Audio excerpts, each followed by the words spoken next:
I'm Anil Kumar, sharing with you a question from my subscriber. Let me thank Reneem for this beautiful question.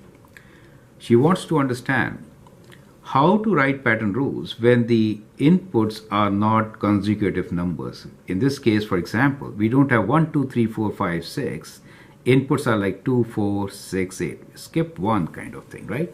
In such cases, when the inputs are not consecutive numbers, how do we find pattern rules? That is the question which we will address in this particular video. And I hope it will be beneficial for you also. Question here is, write explicit pattern rule, apply your rule to find output when input is 50, right? In very simple language, two statements define my question. And here is a table giving you input and output. Inputs are 2, 4, 6, 8 and so on. Outputs are 7, 13, 19, 25. Now we'll use the standard techniques which we have learned to find the pattern rule. So what do? We actually figure out what is the difference between the outputs. So that means we'll try to find what is 13 minus 7, and we'll also try to find what is 19 minus 13, and then so on, right? So 25 minus 19. This is what we need to find. We also call this as first difference, right? We also call this as first difference. Now, some students in grade 6, 7, and 8 might not be familiar with that term, but basically, we are finding difference between the two outputs, right? This is one thing which we are trying to find. So 13 minus 7 is indeed equals to 6. 19 minus 13 is 6. 25 minus 19 is 6. Now once you see that the first difference is constant, so what do we see here? We observe here that first difference is constant.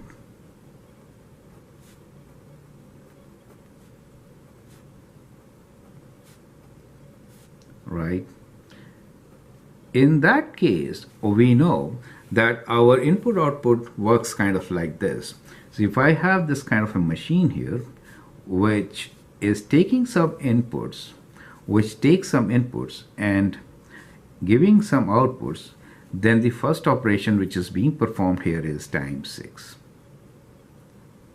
That is the first thing which is being done. So if I have some input here, right, let me call IN as input and OUT as output.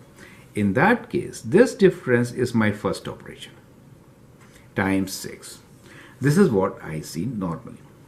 But mind it, in this particular case, inputs are not consecutive. They are skipping by 1. So that actually changes my method of working, right? So that changes my method of working.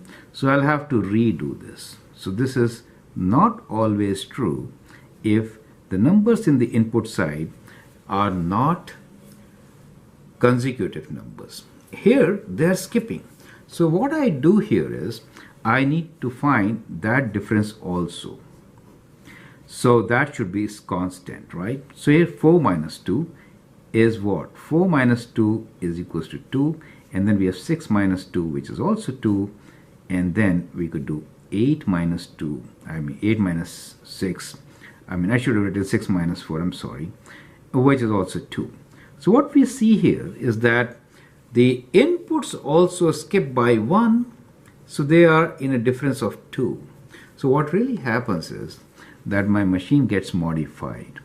So what I have now here is a machine which takes the inputs, right? Takes the inputs, and let's say this is an input IN, and turns out some output. But the operation which we perform here is times 6 divided by 2.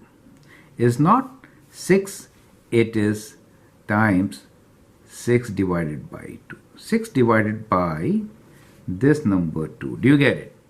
That means we have to multiply by 3 to get the result, right? So that is the critical number. So we have this operation as times 3. Now to get what should be added or subtracted here, we do 3 times 2 it is 6. How do you get 7? Now the question is, how do you get output? So first you do times, and then we have to add or subtract something. What number is added or subtracted to get the output? 3 times 2 is 6. 6 plus what is 7? 6 plus 1 is 7. So that becomes our formula. Do you see that? So we say, well, we have to add a number 1 to get the output in this case. So that is how you get the number. So you have to ask the question. 3 times 4 is 12. 12 plus 1 is 13. So that is the check. 3 times 6 is 18. 18 plus 1 is 19. Do you see that?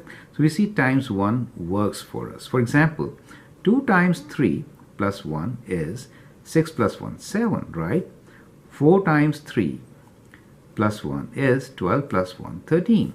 5 times 3 plus 1 is 5 is not here. So we'll go for 6, right? 6 times 3 plus 1 is 19. And we do get these numbers. Now look at it. We actually tricked you by removing some numbers from the list. The numbers which were removed are kind of like this. If I add 3 here, then 3 times 3 is 9. 9 plus 1 is 10. Do you see that? If I add 5 here, 5 times 3 is 15. 15 plus 1 is 16. And if I add 7 here, 7 times 3 is 21. And plus 1 gives me 22. And if you find this difference, 10 minus 7, you get 3, right? 10 minus 13 is 3. Do you see that? So actually the common difference between regular numbers 2, 3, 4, 5, 6, 7 is indeed 3, right? So our formula works. Do you see that? Times 3 works. But for that, these numbers in between should not be missing. That is important. But if you have missing numbers in between, then you have to sometimes think over it. So the rules get slightly modified. You have to see both differences. And if they are constant, then you have to multiply by that divided by this. I hope that is understood. Now let's find what should come here, right? So 50 times 3. So the number should be 50 times 3 plus 1. That is 150 plus 1. And the number is 151. So like this, knowing this rule, which is called explicit rule, since we have the rule in terms of inputs, 50 times 3, 50 is the input, plus 1 directly gives you the number here. We do not have to add to previous numbers and get the next number, right? That's why it's called explicit rule. But I hope with this example you understand that if the numbers are skipping, then we may have to divide output difference by input difference to get our multiplier. So that's the multiplier. And then figure out how to get the formula. I'm Anil Kumar, and I hope that helps. Thank you and all the best.